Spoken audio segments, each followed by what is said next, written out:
Assalamualaikum warahmatullahi wabarakatuh.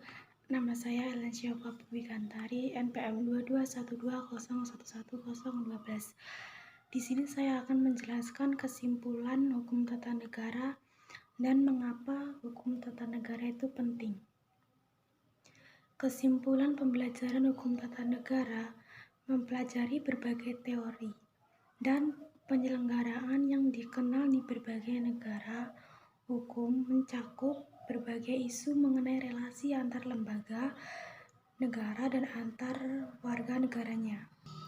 Bagaimana negara itu ditata dan diorganisasikan untuk dikelola dalam mencapai tujuan negara, meskipun tidak semua negara memiliki suatu konstitusi tertulis. Organisasi tersebut pada umumnya didokumentasikan dalam sebuah undang-undang dasar yang berlaku di berbagai negara hukum yang mendasari negara tersebut. Hukum tata negara merupakan aspek yang sangat penting di suatu negara. Hal ini dikarenakan penetapan struktur dan fungsi pemerintahan serta mengatur hubungan antara pemerintahan dan warga negara, yang mengatur pembagian kekuasaan antara kekuasaan eksekutif, legislatif, dan yudikatif. Mengatur proses politik. Hukum tata negara ini juga memberikan aturan-aturan yang mengenai pemilihan umum seperti sistem politik, partai politik, dan pengambilan keputusan politik. Dengan adanya aturan tersebut dapat mencegah terjadinya manipulasi yang merugikan masyarakat. Pentingnya hukum tata negara, konstitusi yang mengatur hubungan antara para pejabat negara dan antara para pejabat negara lainnya yang berurusan dengan perusahaan pemerintah, merupakan dasar dari tindakan para pejabat eksekutif negara.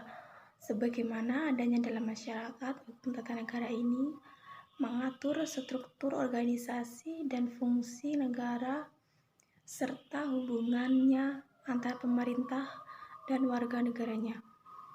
Konstitusi ini sangat penting dalam membatasi kekuasaan pemerintah, yang dirancang untuk membatasi kekuasaan pemerintahan ini agar tidak dapat disalahgunakan melalui undang-undang ketatanegaraan.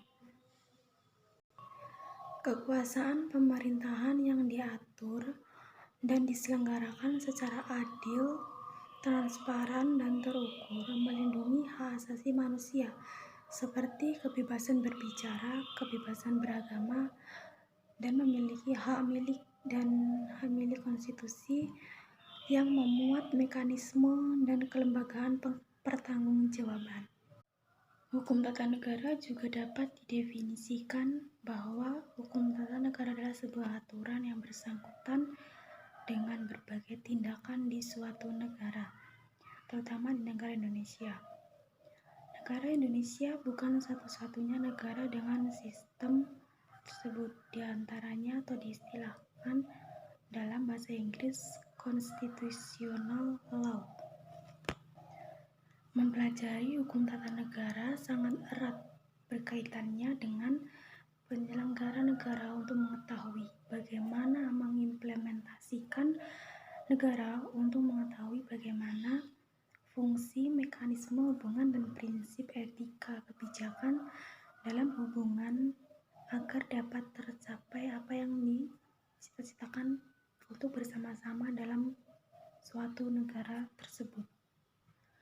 Fungsi penting dalam hukum tata negara yaitu fungsinya dapat digunakan sebagai alat ketertiban dan keteraturan dalam masyarakat. Selain itu, dapat menjadi sarana perwujudan keadilan sosial dan penggerak pembangunan di suatu negara.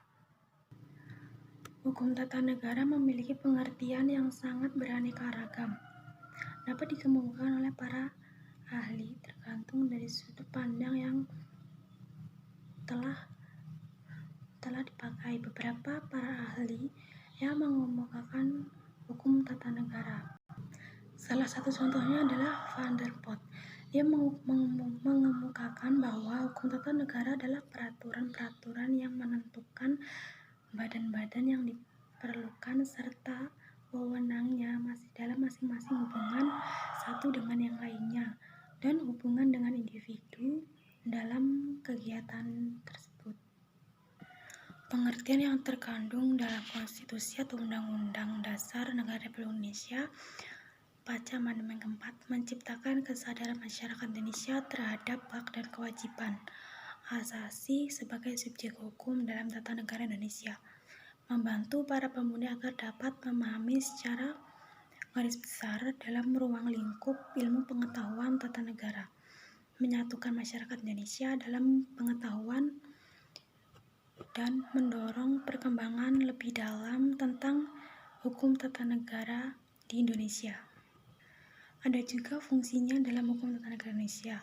Hukum tersebut dapat digunakan sebagai alat ketertiban atau peraturan dalam masyarakat. Selain itu, menjadi sarana perwujudan keadilan sosial dan secara kritis sebagai daya kerja hukum ini tidak semata-mata menjadi pengawasan terhadap aparat penegak hukum.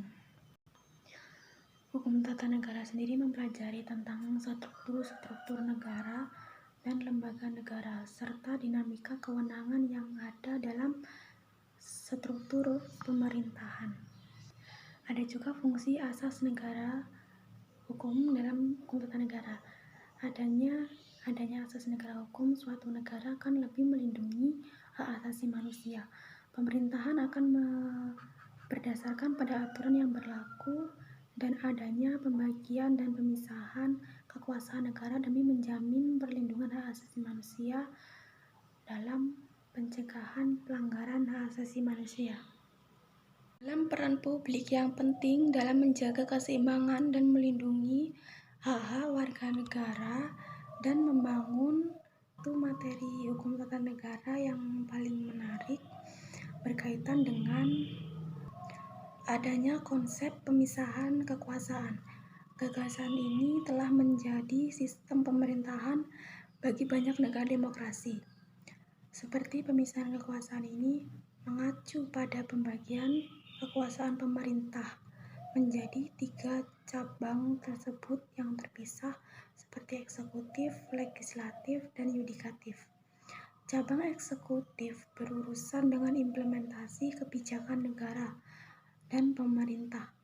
Kepala pemerintahan memiliki kekuasaan ini dan bertanggung jawab atas pelaksanaan kebijakan nasional. Kemudian kekuasaan legislatif termasuk membuat undang-undang dan mengawasi kebijakan pemerintah. Kekuasaan ini dilaksanakan oleh parlemen dan kekuasaan legislatif yang dibentuk oleh wakil rakyat.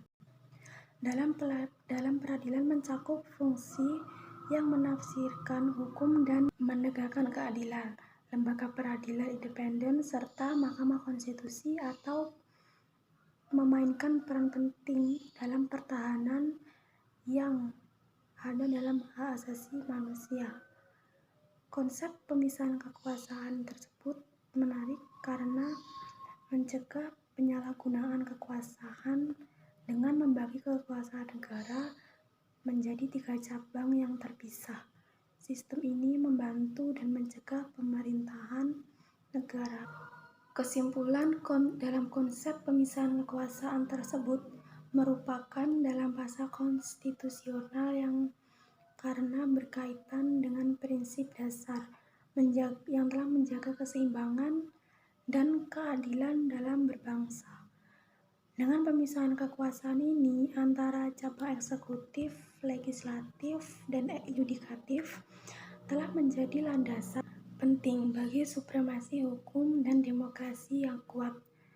Pemahaman tersebut tentang konsep kekuasaan ini sangat penting bagi siapapun yang tertarik untuk memahami dan menganalisis sistem kebijakan pemerintah Indonesia saat ini yang telah menganut sistem pemerintahan presidensil, di mana adanya pemisahan yang berdasarkan ketentuan yang tertuang dalam konstitusi, namun tetap diperlukan langkah penyempurnaan, terutama pengaturan atau pembatasan kekuasaan tersebut.